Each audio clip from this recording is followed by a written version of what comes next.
श्री शिवाय नमस्तुभ्यम हर हर महादेव। पूज्य गुरु जी के श्रीमुख से कोकड़ी में श्री आशुतोष शिवमापुराण कथा चल रही है। आज कोकड़ी में हो रही शिवमापुराण कथा का चौथा दिन है। आज की कथा में गुरु जी ने चंदन को घिसने वाला नया उपाय बताया है। इसके अलावा कई नई जानकारियाँ पत्र बताए हैं, वो इस वीडियो के माध्यम से आपके साथ शेयर करने वाली हूँ। तो वीडियो में आगे तक बने रहें। आज की कथा की पहली जानकारी, जब हम सब कुछ भगवान के हाथ में सौंप देते हैं तो हम ये कहते हैं कि हम कुछ नहीं कर रहे। जो भी हो रहा है या जो भी कर रहे हैं भगवान कर रहे हैं या महादेव कर रहे हैं। आज की कथा की दूसरी जानकारी, हमें शिव मंदिर में बैठकर कभी भी झूठ नहीं बोलना चाहिए। यदि हमारे द्वारा किया गया सबसे बड़ा पुण्य होता है। जब हम शिव मंदिर में बैठकर दिल से सत्य बोलते हैं तो महादेव हमारा साथ स्वयं देते हैं। जब किसान खेती कर रहा है और खेती करने के लिए पहली बार अपने खेत में जाता है या फसल की बुवाई करने जाता है तो उस दिन उस किसान को शिवजी पर एक लोटा जल चढ़ाकर और जल झेलकर अपने साथ वो झेला हुआ जल लेकर अपने खेत में जाना चाहिए। उसके बाद उस खेत की फसल भोलेनाथ के हाथ में होती है। आज की कथा की तीसरी जानकारी, जब आप बेलपत्र शिवजी को समर्पित कर दें, अब उस चढ़ी हुई बेलपत्र को उठाकर अपने मस्तक से लगा लीजिए। शिवजी को समर्पित उस बेलपत्र में 64 योगिनियों का आशीर्वाद, 33 कोटि देवी देवताओं का आशीर्वाद और शिवजी के संपूर्ण परिवार का आशीर्वाद होता है। आज की कथा की अगली जानकारी, जब भी कोई शिव मंदिर में बैठकर शिवजी की पूजा कर रहा है, यदि वो पूजा करने में कोई गलती कर रहा है तो उसे शिव मंदिर में शिवजी के सामने पूजा करते हुए कभी नहीं टोकना चाहिए। यदि हम ऐसा करते हैं तो समझ लीजिए कि हम में अहंकार आ गया है। यदि आपको उसको बताना है तो जब उसकी पूजा पूरी हो जाए तब मंदिर के बाहर जाकर आप उसे रोक कर बात करके उसे बता सकते हैं कि आपने ये गलत किया है। मंदिर के अंदर कभी भी उसकी गलती ना बताएं। आज की कथा की अगली जानकारी, शिवलिंग में जहाँ से जल गिरता है उसमें सीधे हाथ की तरफ गणेश जी का स्थान होता है, उल्टे हाथ की तरफ कार्तिकेय जी का स्थान होता है। जहाँ से जल बहकर निकलता है वहाँ अशोक सुंदरी का स्थान होता है। जहाँ शिवलिंग रखा होता है वो पार्वती जी के हस्तकमल होते हैं। शिवलिंग के ऊपर टंगी जलहरी में शिवजी की 5 पुत्रियाँ जया, विषहरा, शामली बारी, देव और दोतली निवास करती हैं। जलाधारी में जल बहकर जब नीचे गिरता है और वह बहकर जो नाली बनी हुई होती है वहाँ तक जाता है तो जहाँ वो जल बह रहा है वहाँ 33 कोटि देवी देवता निवास करते हैं। आज की कथा का पहला पत्र गीता जी ने बिलासपुर से लिखा है। वे लिखती हैं, गुरुजी, मुझे पेट में बहुत तेज़ दर्द होता था। मैंने डॉक्टर को दिखाया। डॉक्टर ने पेट में गठान बताई। डॉक्टर ने 5 दिन की दवाई दी। हम दवाई लेकर घर आ गए। 5 दिन तक मैंने दवाई ली, फिर वापस डॉक्टर को दिखाया। डॉक्टर ने बताया इस गठान का ऑपरेशन करना होगा, ये दवाई से ठीक नहीं होगी। मैं बाबा की कथा सुनती थी लेकिन कभी शिव मंदिर नहीं जाती। कहने वाले सच कहते हैं कि जब दुख आता है तभी महादेव याद आते हैं। फिर मैंने एक लोटा जल भोलेनाथ को चढ़ाना चालू किया। एक बेलपत्र चढ़ाती, जल झेलकर पीती और चढ़ी हुई बेलपत्र औषधि लेकर खाती। पशुपति व्रत भी किए और जिस दिन मेरे पशुपति व्रत का दूसरा व्रत था उस दिन मुझे पेट में बहुत अधिक तेज़ दर्द होने लगा। मैं डॉक्टर के पास गई। डॉक्टर ने मेरी सोनोग्राफी करवाई और जब सोनोग्राफी की रिपोर्ट आई तो डॉक्टर देखकर कहते हैं कि ये कैसा चमत्कार हो गया, आपकी गठान बिल्कुल गायब हो चुकी है। आज की कथा की अगली जानकारी, हमें 3 के आगे कभी ज़्यादा विद्वान नहीं बनना चाहिए। पहला माता पिता, दूसरा गुरु और तीसरा महादेव। आज की कथा की अगली जानकारी, यदि आपके पास शिव को देने के लिए कुछ भी नहीं है तो केवल श्री शिवाय नमस्तुभ्यम मंत्र का जाप आप अपने दिल से कर लें। इसके अलावा कभी भी किसी भी शिव भक्त का अपमान आप ना करें। यदि आप किसी शिव भक्त के साथ गलत करते हैं या गलत शब्द बोलते हैं तो आपको जवाब स्वयं महादेव देने आते हैं, क्योंकि सभी शिव भक्त शिव के गण कहलाते हैं।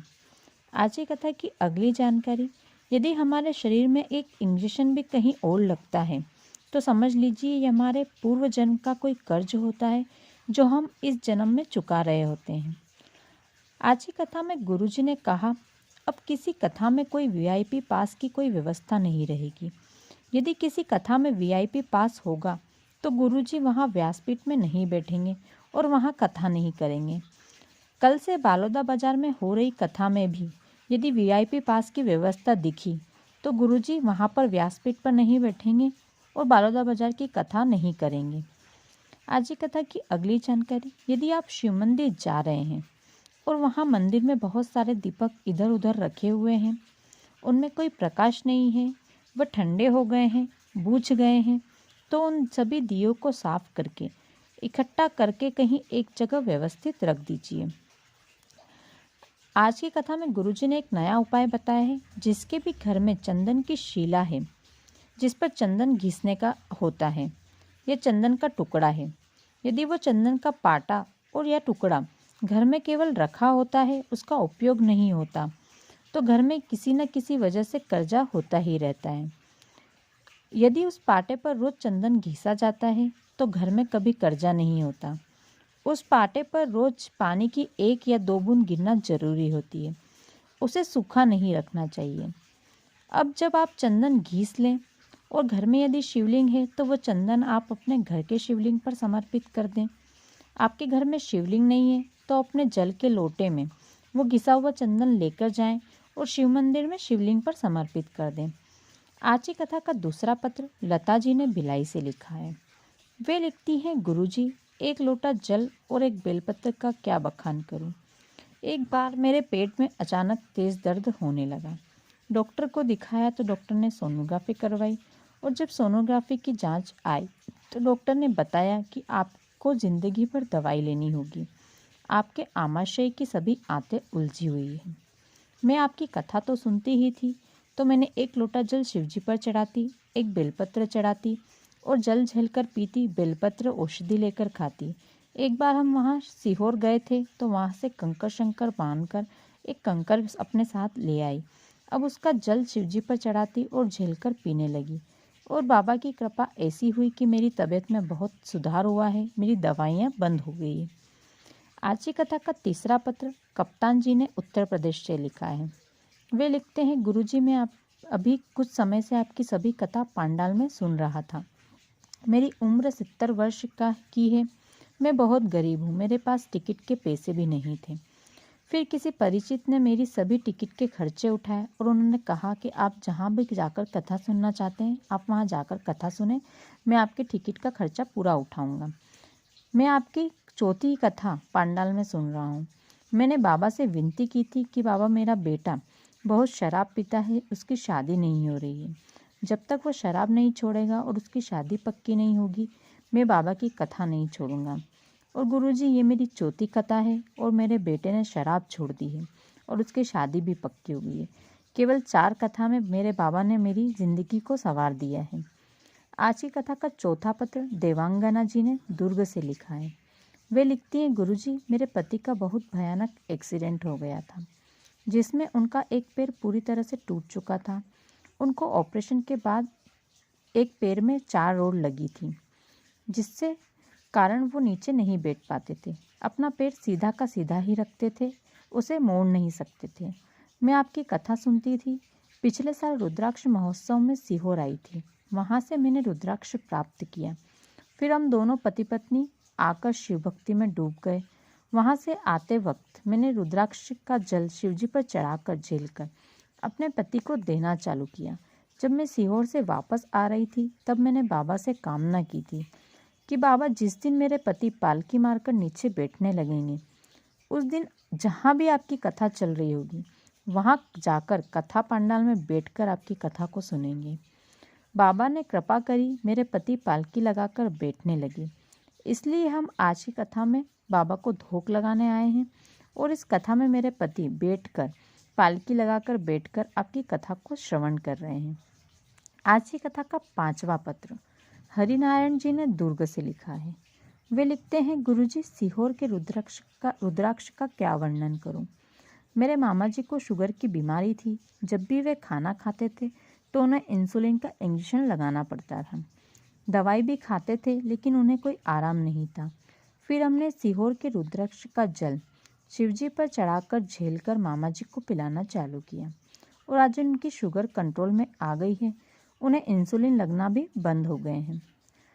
पूज्य गुरु जी की अगली कथा महाराष्ट्र के परभणी में होने वाली है। यह कथा 5 दिन की रहेगी। 13 जनवरी से 17 जनवरी तक शाम को 4 बजे से 7 बजे तक इसका समय रहेगा। इस कथा का स्थल लक्ष्मी नगर, पाथरी रोड, परभणी, महाराष्ट्र है। इस कथा को माँ चंद्रभागा शिवमापुराण नाम दिया गया है। इसके बाद सीहोर में रुद्राक्ष वितरण समारोह 16 फरवरी से 22 फरवरी तक होने वाला है। इस समारोह में जाकर आप सीहोर के कुबेरेश्वर धाम के रुद्राक्ष को प्राप्त कर सकते हैं। तो सभी से निवेदन है कि रुद्राक्ष वितरण समारोह में जाएं और सभी अपना अपना रुद्राक्ष प्राप्त करें। तो दोस्तों, ये थी आज की कथा की कुछ विशेष जानकारियाँ, पत्र और जो नया उपाय आज की कथा में गुरुजी ने बताया है वो। आशा करती हूँ आज का वीडियो आपको अच्छा लगा होगा। यदि वीडियो अच्छा लगा हो तो वीडियो को लाइक कर दें, साथ ही इस वीडियो को ज़्यादा से ज़्यादा शेयर करें ताकि जो भी आज की कथा किसी कारणवश नहीं सुन पाए हैं तो इस छोटे से वीडियो के माध्यम से आज की कथा, संपूर्ण कथा का रसपान वो कर सके और अपने समय को बचा सकें। साथ ही कमेंट में हर हर महादेव, श्री शिवाय, नमस्तुभ्यम लिखना बिल्कुल भी ना भूलें। धन्यवाद।